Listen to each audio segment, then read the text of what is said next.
Welcome to my channel. இன்றைக்கி வெள்ளை உப்புமா பண்ண போகிறேன். கடாய் சூடாயிருச்சு. 2 ஸ்பூன் ஆயில் விட்டுக்கலாங்க. உப்புமானாலே ஆயில் தான் அதிகமாக தேவைப்படும். 1/4 ஸ்பூன் கடுகு, 1 ஸ்பூன் உளுத்தம்பருப்பு, 1/4 ஸ்பூன் கடலைப்பருப்பு, ரெண்டுமே செவக்கட்டும். செவந்ததுக்கப்புறம் கொஞ்சம் கருவேப்பிலை, 2 பச்சை மிளகா, 1 வரமிளகா, 5-6 சின்ன வெங்காயம் பொடியாக கட் பண்ணது, 1 துண்டு இஞ்சி, இஞ்சி சேர்த்துருக்கேன், ரொம்ப நல்லாயிருக்கும் உப்புமாக்கு.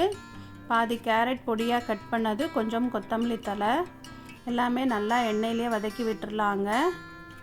100 கிராம் ரவைக்கு 200 ml தண்ணி ஊற்றிருக்கேன். கொதிக்கட்டும். தேவையான அளவு உப்பு. என்னோடய குக்கிங் பிடிச்சிருந்ததுன்னா என்னோடய சேனலை சப்ஸ்கிரைப் பண்ணுங்கள். 1/4 ஸ்பூன் சர்க்கரை சேர்த்துருக்கேன். ரொம்ப டேஸ்ட்டாக இருக்கும் உப்புமா. பாருங்கள், தண்ணி கொதிச்சிருச்சு. கொஞ்சம் கொஞ்சமாக ரவையை போட்டு கிளறி விட்டுறலாங்க. ரவை போட்டதுமே அடுப்பை சிம் பண்ணிடணும். ஒரு கைப்பிடி சேமியா சேர்த்துக்கோங்க, ரொம்ப நல்லாயிருக்கும்.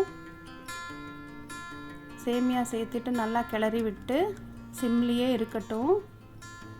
ஒரு 5 நிமிஷத்துக்கு சிம்லேயே இருக்கட்டும். பாருங்கள், சூப்பராக வெள்ளை உப்புமா ரெடி ஆயிடுச்சு. இப்போ இதுக்கு மேலே ஒரு 2 ஸ்பூன் தேங்காய் எண்ணெய் விட்டுக்கலாங்க. உப்புமானாலே தேங்காய் எண்ணெய் விட்டால் தான் ரொம்ப டேஸ்ட்டாக இருக்கும்.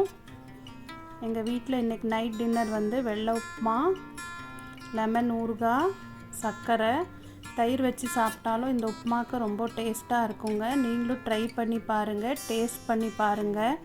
தேங்க்யூ ஃபார் வாட்சிங்.